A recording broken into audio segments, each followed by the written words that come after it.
Hi there, we're going to take a quick look at using motion paths in PowerPoint today.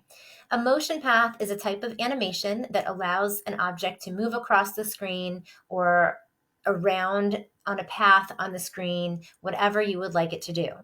Now I have this hexagon here to kind of play with and show you how this works. First off, motion paths are found on the Animation tab, so I have to select the Animations tab. And you can see that when I do that, the animations are all gray. If I select my shape, then my animations are active because I have something that I want to animate, and they all show up here in this menu. If I select this More drop-down button, I can see all of my animations at the same time. So I can see my entrance, my emphasis, my exit, and then down here at the bottom are my motion paths. So we've got lines, arcs, turns, shapes, loops, and a custom path if you want to create your own path. So I'll select lines for the moment, and you can see PowerPoint automatically just takes that shape and moves it down the screen. So that's its kind of the default movement. If you can see that there's a green circle in the middle of the original hexagon, and then we have a duplicate shadowy hexagon, which is showing where the motion path will take it and where it will end.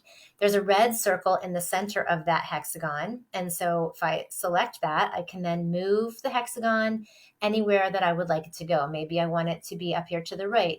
Maybe I want it to move only a tiny bit over to the left. Maybe I want it to go all the way across the screen and go over here. Okay. To test the animation to see if it goes where I want it to go, I can click off of it, and now you can see my beginning and ending circles have changed to arrows. If I wanted to move it again, I would select that arrow, and once it's a circle, I can move it around again. All right, but to test it then, I'm going to go up here to the animation pane, and this will show up over here on the right-hand side. And I can just select play all, and it will show me where my hexagon is going to move to. And again, if I wanted to put it just to move a teensy bit, I can do that. I can select the play, and it will show me that it will move just that far. Okay. Now, if I wanted to try some different movements, I'll try a couple different things and show you a couple different ones. If I wanted to do the arc, we can see that it will automatically move it that way. I could change the size of the arc if I wanted to and see that I can, make the movement a bit different. I'm going to take that one away and turn it to a turn instead.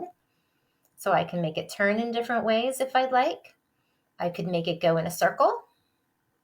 I could make it do a loop-de-loop like figure eight loop, or I could do my own custom path. So if I take this away and I select the hexagon again and I do a custom path, then I can click, kind of point, click, stop. Every time I click, I add a new motion. I double click to stop it, and then it will move on that path that I have created, which is kind of a funky path. Okay, so when might you use something like this? I used this recently in the webinar that I did last week. In this case, I used the motion path to move a piece of the fraction strip from one strip to another to show how students might think about creating a new whole or just joining two fractions together. So for this one, you might be able to see I have my motion path on this rectangle.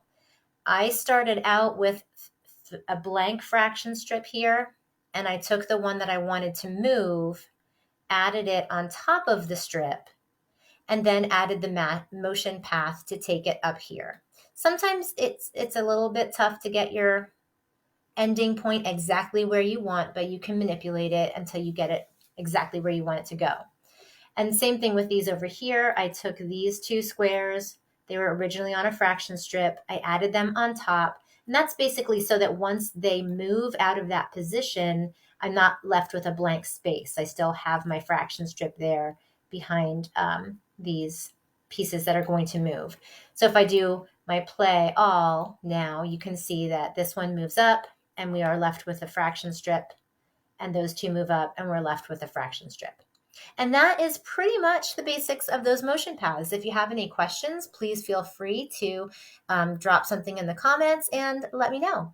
Thanks for watching. I'll talk to you soon.